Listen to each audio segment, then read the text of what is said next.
નમસ્કાર વિદ્યાર્થી મિત્રો, આલ્ફા વિદ્યા સંકુલ વતી આપનું હાર્દિક સ્વાગત છે.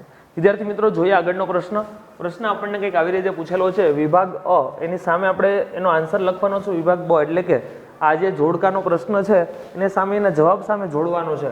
21મો પ્રશ્ન અને 22મો પ્રશ્ન. 21મો શું છે? ધ્રાણગ્રાહી. મિત્રો, ધ્રાણ એટલે થશે સૂંઘવું અથવા તો શ્વાસ લેવો. તો શ્વાસ લેવા માટે, સૂંઘવા માટે આપણા શરીરની અંદર કયું અંગ આવેલું છે? તો કે નાક આવેલું છે. તમને ને મને બધાને ખબર છે શ્વાસ કોના દ્વારા લઈએ છીએ? તો કે નાક દ્વારા. તો આ ધ્રાણગ્રાહીની સામે શું આવશે? તો કે બી.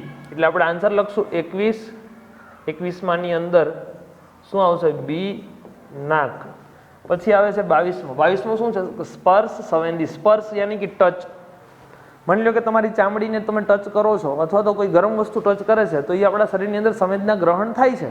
તો સ્પર્શ સંવેદી ગ્રાહી એકમ એટલે કે સ્પર્શ સંવેદના કોના દ્વારા અનુભવી શકો છો? તો આની અંદર આવશે ચામડી. શું આવશે? ચામડી એટલે કે ત્વચા. આની જગ્યાએ તમને એવું પણ આપેલું હોય ત્વચા. તો 22માની સામે આવશે સી, ચામડી, અથવા તો તમને ફેરવીને પૂછવું હોય તો ત્યાં ત્વચા પણ લખેલું આવે. તો આ જે જીભ છે એ કોની સામે આવશે? તો કે જીભ જે છે એ તમને એવું પૂછવું હોય કે સ્વાદ સંવેદિત, તો એમાં સામે શું લખશું આપણે? જીભ.